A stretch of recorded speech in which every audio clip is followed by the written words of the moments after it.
On my business card, I am a corporate president. In my mind, I am a game developer. But in my heart, I am a gamer.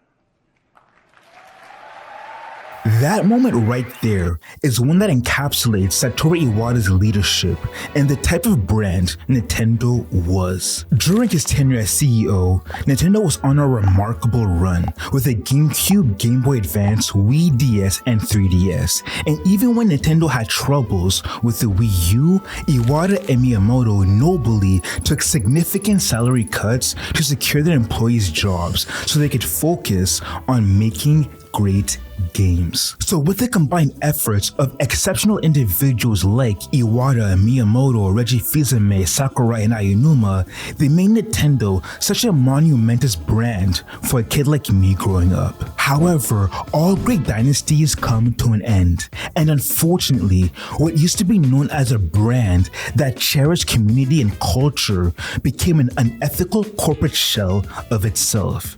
But how could this have happened? In 2015, Satoru Iwata unfortunately passed away, and the whole gaming community mourned his death. Now you may be thinking, what's the big deal about the mourning of a CEO's death? Isn't that normal? And I'd answer no.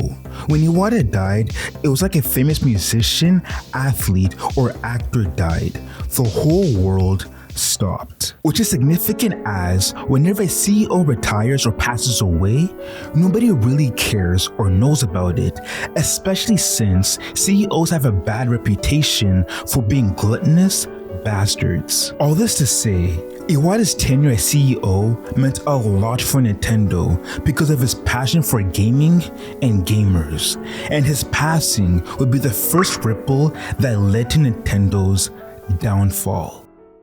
The next ripple will be Reggie's 2019 retirement. By now, you may have heard the news. Yep, I'm retiring.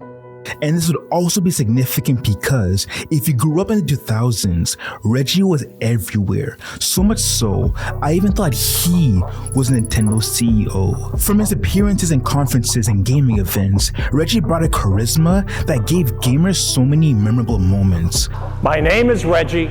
I'm about kicking ass, I'm about taking names, and we're about making games. But unfortunately, he was replaced by Doug Bowser, but more on that later. And in 2015, Tatsumi Kimishima shortly became Nintendo CEO and was succeeded by Shuntaro Furukawa in 2018. And even though I didn't realize it then, this shift in leadership would drastically alter Nintendo for the worst. And if you want to see how much of a difference this change made, look at these two clips. Look, I gotta be honest with the community. I gotta be honest, right? I play all of the Nintendo games. I suck at Smash. but my opportunity is coming with Smash on 3DS. Because now I'm gonna play it on the go. I'm gonna be able to come back up next time and kick your ass. However, in a recent CNBC interview, the Nintendo America CEO addressed these price concerns. That Nintendo recognizes that there's some people who will not be able to afford the Switch 2's price point. And that's why we still sell the Switch 1. You see, it's like our high-priced mentors at Apple said. If they can't afford the iPhone of today, then they don't deserve it. And they can just buy last generation's iPhone. On one hand, Reggie is expressing his passion for gaming and gamers, but in contrast, Doug Bowser seems to only care about one thing: selling products. And although these are just words, they carry weight that eventually lead to action.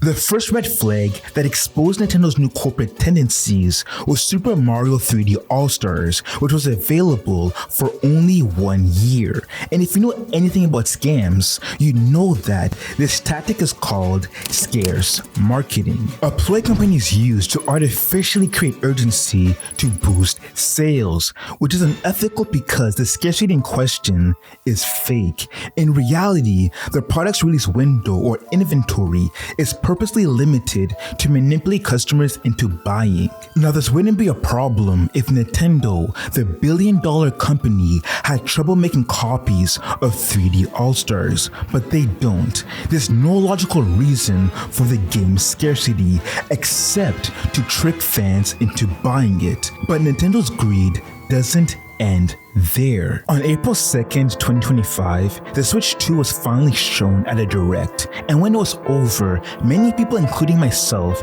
were pleased with what we saw. That is until after the showcase. $80 for game? They give so much bad news about the Switch 2. Mario Kart World will retail for $80 for the digital edition. Mario Kart World being $80 is insane unless they can justify it. I can't afford this. Has Nintendo started to really price people out at this point? The entirety of the stream were just like, drop the price, drop the price. But the live chat on the stream just had everyone spamming the message, drop the price. This thing is expensive. This is like some Apple shit right here. This is some Apple crap, dude. Have these suckers lost their damn minds? You know what? You want this ass, motherfucker? Okay, you can take it. But I think it's gonna sour a lot of people. Nintendo, are you fucking shitting me? To put it simply, the prices for the Switch 2 and its accessories were obnoxious, but what I want to focus on is Nintendo's pricing for its software, because that's where we can clearly see Nintendo's shamelessness in ripping off gamers. Example 1, Breath of the Wild Switch 2 Edition.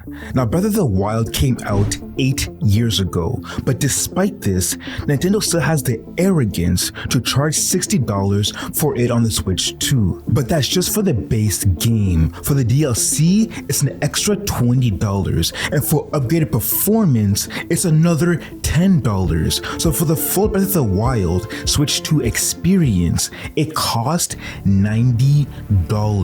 But in comparison, Final Fantasy VII Remake Intergrade, which includes the base game, DLC, and upgrades, cost $40.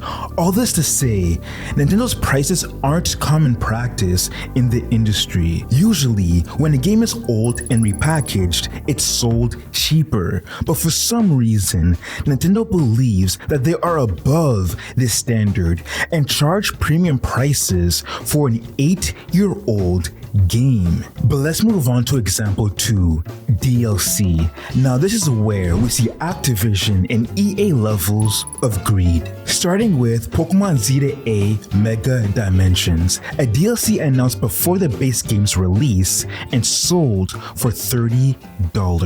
And if we combine that with the base game's price of $70, that means for the full day one experience, it'll cost $100. Now there's nothing wrong with DLC, but there is something wrong with Nintendo's implementation of it. Usually, DLC should be content added to a game after its completion, but if DLC is announced before the game's release, it gives the impression that Nintendo is cheating the customer. Because with such a close release window, it begs the question, why couldn't this extra content be included in the game for free? But a good example of how DLC should be implemented is with Mario Kart 8. See, back then, Nintendo made sure their main game was full of content that satisfied consumers before giving us DLC, and when DLC eventually arrived, it exceeded expectations in terms of quality for the price.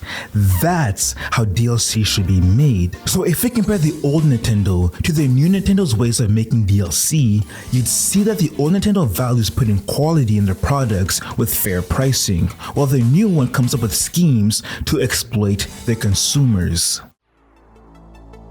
We all know how dominant the Michael Jordan Bulls were in the 90s, and when all the key players left, the franchise has been unable to recapture that greatness. Well, this is the same with Nintendo. I think we have to accept that Nintendo is not the same company. It has different leadership, thus different agendas. Iwata and Reggie are gone, and Miyamoto barely makes appearances. What used to be a company that directly engaged with the consumers is now a company that shrouds themselves in anonymity and gives us directs with people we barely know. We have to accept that the old Nintendo is dead and gone, And in its place is a new Nintendo that cares less about their dedicated fan base and more about maximizing profits, no matter how unethical the means are.